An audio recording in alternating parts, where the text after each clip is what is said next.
Dalam seri ke-171 ini, didukung oleh para pemain, Eli Ermawati sebagai Mesin, Firman dan Benny sebagai prajurit, Niko Haryoko sebagai kepala desa, Marlon sebagai kaki tanpa rawang, dan Asdi Suhastra pembawa cerita.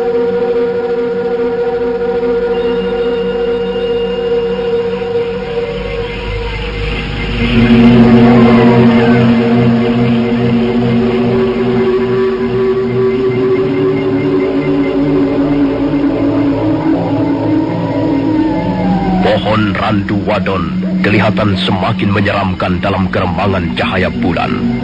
Kabut tipis melayang-layang ringan, dan pohon raksasa itu nampak seperti sosok makhluk gaib yang berdiri dengan angkuhnya. Sementara itu, prajurit-prajurit Kediri mulai bergerak perlahan-lahan ke arah pohon randu wadon dengan didampingi kepala desa Kalisaludung. Sebagian dari mereka membawa obor. Ya, terus menyebar ke arah sana. Hati-hati, jangan sampai menimbulkan suara terlalu keras.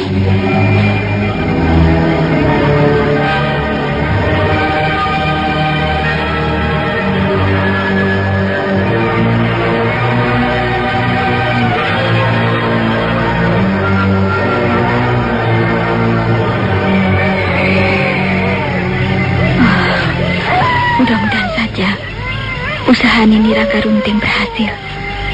Mudah-mudahan saja dia bisa menemukan Kakang Arya Kamandanu. Aneh sekali. Entahlah, mengapa tiba-tiba hatiku berdebar-debar. Perasaanku tidak enak. Sepintas lalu aku melihat cahaya api timbul tenggelam dari balik semak belukar. Jangan-jangan ada orang bermaksud datang ke tempat ini. Tapi mau apa dia kemari? Biar sajalah. Aku sudah menyerah pada nasib. Kalau memang malapetaka itu harus datang, dia pasti akan datang juga.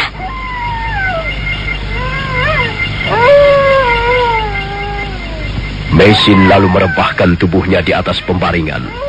Dia mencoba untuk tidur, tapi usahanya selalu gagal karena ada perasaan tidak enak mengganjal dalam hatinya. Kemudian perlahan-lahan dia bangkit kembali, lalu melangkah keluar.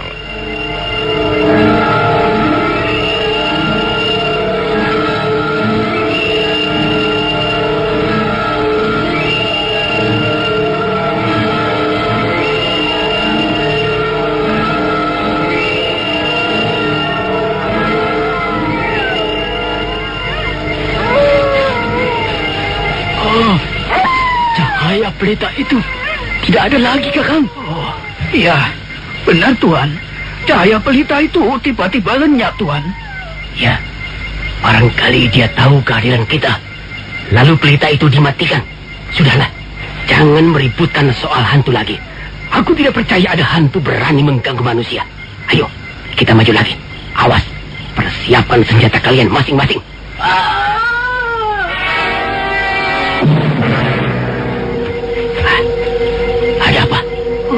Ada apa dengan prajurit itu?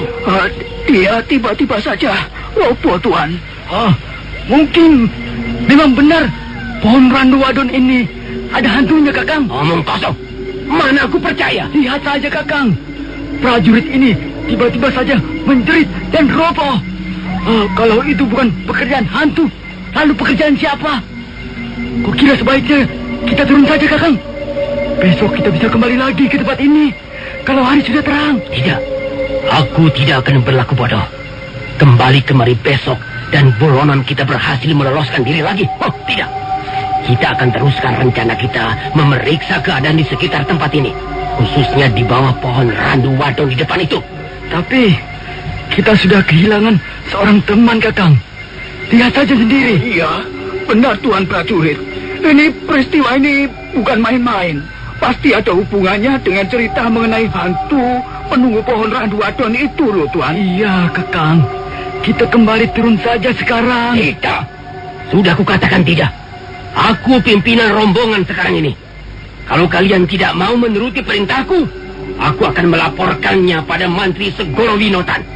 Apa kalian tidak tahu? Seorang prajurit yang berlaku pengecut bisa dihukum berat.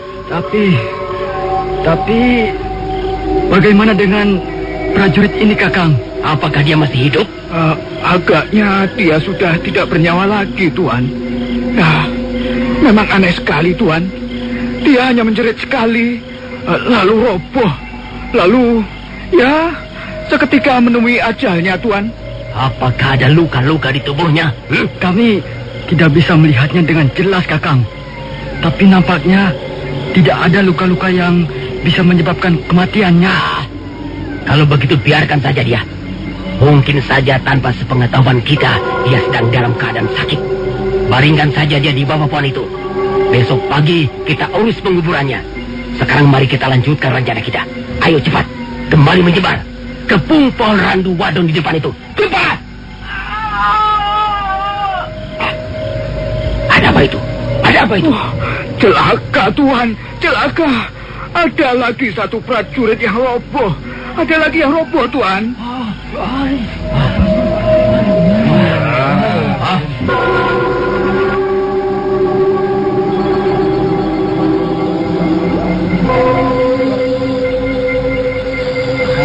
Lihat, Kakang. Satu orang lagi kawan kita menjadi korban, Kakang. Dia tiba-tiba menjerit dan roboh.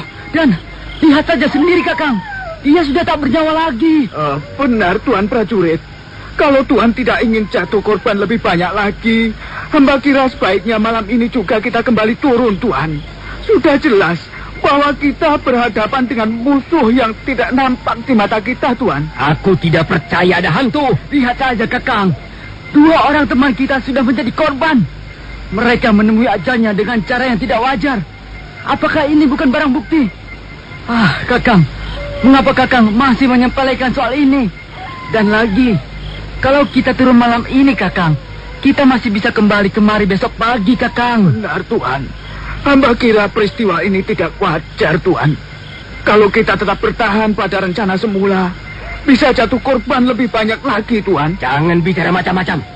Aku tetap tidak percaya bahwa ini pekerjaan hantu. Coba kalian semua minggir. Ayo minggir. Aku akan memeriksa orang ini. Minggir semua.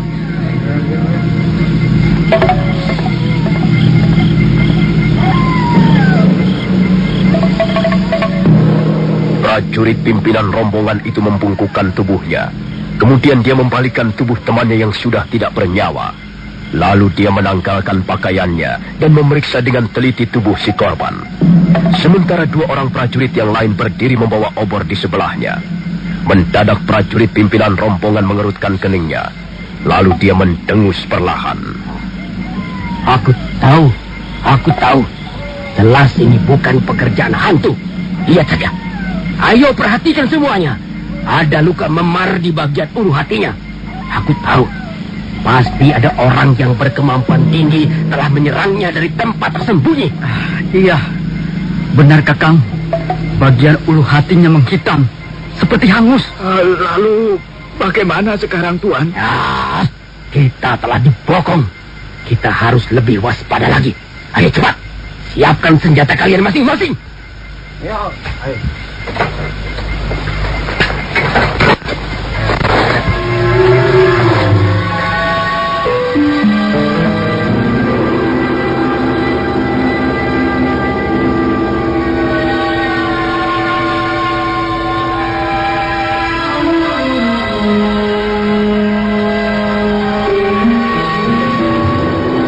Prajurit-prajurit Kediri itu terus bergerak perlahan-lahan mendekati pohon randu wadon. Nampaknya pimpinan rombongan adalah seorang prajurit yang cukup berani. Sambil tangan kirinya membawa obor, sedangkan tangan kanannya menggenggam pedang terhunus, dia terus melangkah mengendap-endap.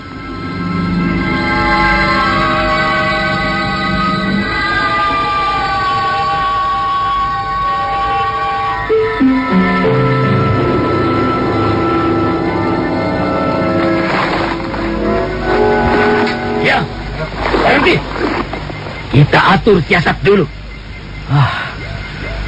Pohon randu ini memang luar biasa besarnya. Akar-akarnya menjulur ke sana kemari dan pangkal batangnya kerowong menyerupai goa. Ya, Sepertinya tempat ini ada yang menghuni, Tuan. Lihat saja, ada bekas-bekas kayu bakar untuk menyalakan api, Tuan. Siapapun yang menghuni tempat ini, kita harus menemuinya. Nah, kalian berdua pergi ke sebelah sana, ke samping pohon sebelah sana, ke arah timur. Dan kau, kalian bertiga pergi ke belakang pohon. Sedangkan kalian semuanya berjaga-jaga di sini. Bersiap-siagalah. Kalau ada seseorang melompat keluar, aku akan berteriak.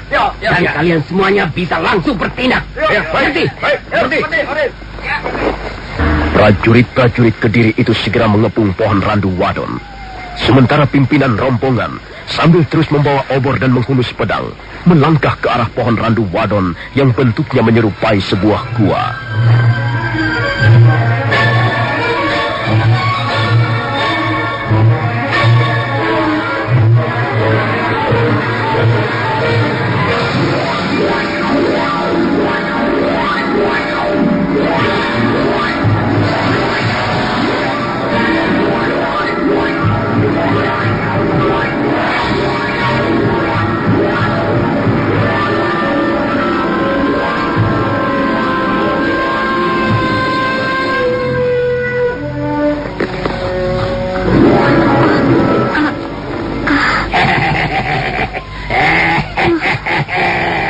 Ternyata kau ada di sini. Kalau begitu usahaku tidak sia-sia. Setelah kau kabur bersama perempuan tua itu meninggalkan desa Hambal, kami memang kehilangan jejakmu. Tapi kesalahan kami itu sekarang bisa kami tebus. Nah, bagaimana sekarang? Terserah Tuan. Tuan sudah dapat menemukan saya. Sekarang lakukanlah apa yang akan Tuan lakukan terhadap diri saya. Bagus. Kalau begitu lebih bagus. Artinya kau tidak mempersulit kami. Nah, sekarang ayo berdiri. Ayo cepat berdiri. Aku akan segera membawamu ke kota Singasari malam ini juga. Tubuh saya sangat lemah, Tuhan. Saya tidak kuat berjalan jauh lagi. Aku tidak peduli. Cepat berdiri. Kalau kau masih juga berbaring di situ, aku akan memanggil prajurit-prajuritku. Mereka akan segera menyeretmu keluar dari tempat ini. Kau masih juga tak mau berdiri? Saya tidak kuat berdiri lagi, Tuan. Dusta. Kau memang brengsek. Apa aku harus menggunakan jalan kekerasan? Prajurit pimpinan rombongan itu kelihatan sangat kesal. Dia segera maju ke depan. Tangannya mencengkeram pundak Maisin. Pada saat itu, tiba-tiba dia merasakan tubuhnya terangkat ke udara. Dan selanjutnya...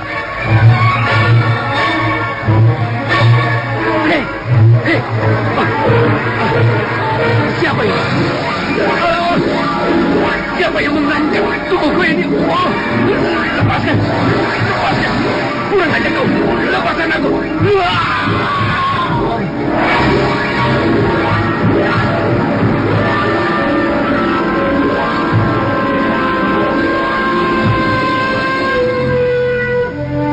Ada apa, Kakang? Apa yang telah terjadi, Kakang? Kenapa, Kakang? Kurang ajar. Ada orang telah melemparkan aku. Dia mengangkat tubuhku seperti sepotong kayu dan melemparkan aku keluar. Kenapa? Celaka, Tuan. Barangkali kita benar-benar telah berhadapan dengan hantu, Tuan. Kalau begitu, kita segera pergi saja dari sini, Kakang. Tidak. Wanita pelarian yang kita cari-cari itu ada di dalam sana. Kita akan menangkapnya sekarang juga. Aduh.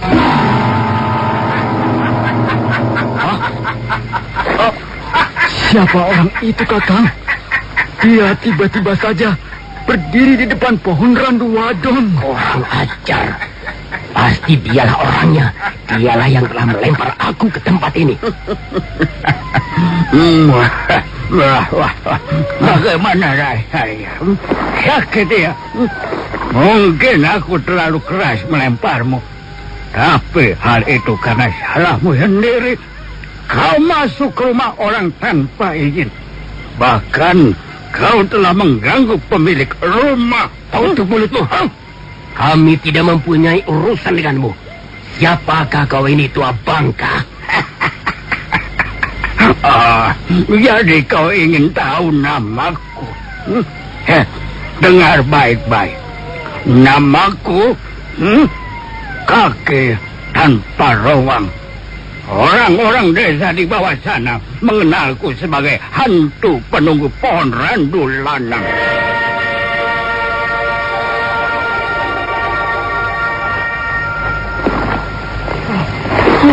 Tuan? Iya, Kakang. Lebih baik kita segera meninggalkan tempat ini. Goblok. Kalian ini memang orang-orang pengecut. Kalian tidak pantas menjadi prajurit. Tidak. Kita tidak akan kembali begitu saja. Aku tidak mau pulang dengan tangan hampa. Jelas wanita pelarian itu ada di sana. Siapapun orang tua ini, jelas dia bermaksud melindungi wanita pelarian itu. Hei, tua bangka. Kami adalah prajurit-prajurit Kediri. Kami mengemban titah dari junjungan kami. Kalau kau tidak ingin mendapat kesulitan, cepat angkat kaki dari sini. Kami akan menangkap wanita buron itu dan membawanya ke kota Singasari malam ini juga. Cepat. Ayo, tangkap orang tua itu. Ringkus dia. Jangan biarkan dia menggagalkan rencana kita. Cepat, ringkus dia. Tangkap dia.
Mengapa kalian berhenti? Ayo, tergap terus dia. Bunuh saja kalau memang dia terus melawan. Dia sudah kelihatan kerepotan menghadapi kita. Dia sudah kelihatan kedodoran pertahanannya. Tergap terus, dia pasti akan bisa kita robohkan. Kau keliru. Aku bukannya kedodoran. Aku hanya mencari cara bagaimana supaya bisa secepatnya mengusir kalian dari tempat ini. Dan sekarang aku telah menemukan cara itu.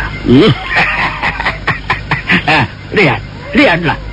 Nah, kukira dengan ikat kepala geledekku ini kalian tidak akan berkutik lagi. Ayo.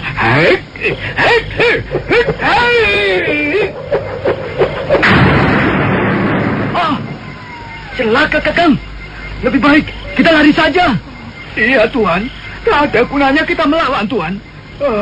Jelas orang tua itu bukan orang sembarangan.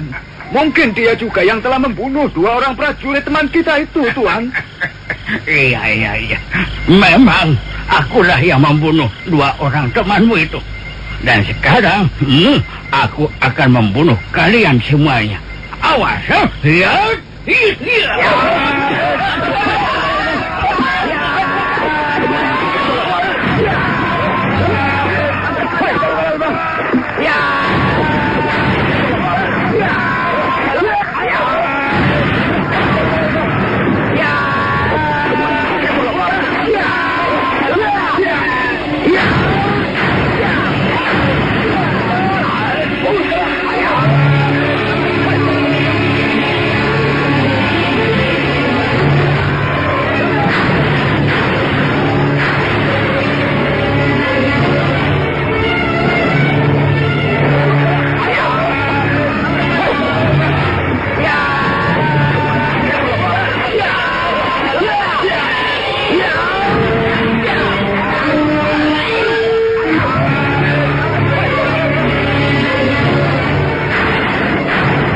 Laki-laki tua yang mengaku bernama Kaki Tanpa Rawang itu segera bergerak dengan sebar.